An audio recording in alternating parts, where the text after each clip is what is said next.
Walimu ni zile nyekundu. Sasa hapa hivi hii fomu kujaza sasa. Hapa sisi tunajaza jina. Bwana mambo vipi? Salama blaza. Samani. Blaza, samani. Sawa? Sisi tuna elimu sana ya juu. Ya juu sana.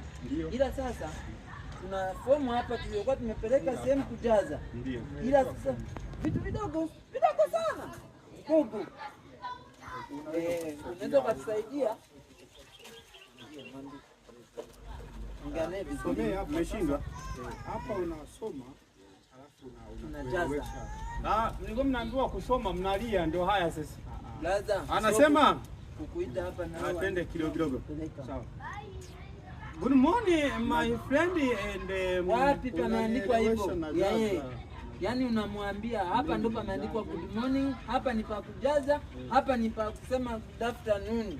Haya, subiri sasa niwasomee kwanza. Hapa anasema introduction and sasamba economic is Marekani Indonesia. Kipala chako nilikwambia hapa hizi za plans sasamba hivyo. Ameshasema sasamba maana yake hapa ni mshahara kwa mwezi.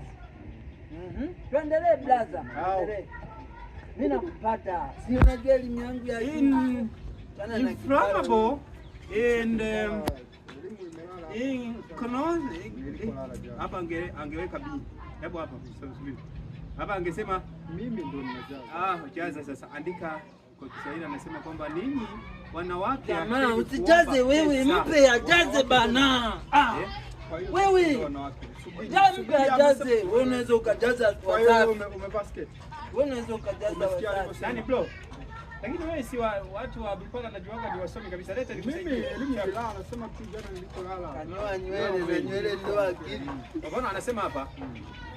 Ni kofia yani blaza. Sio amevaa kofia huyu hasa. Kwa mwanzo wewe. Blaza.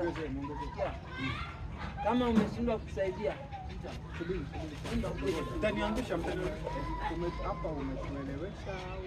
Yaani anasema huyu mwandishi kwamba wewe umenyoa kipala kina merameta ndio maana akili inafeli, alafu huyu kofia yake imekaa kama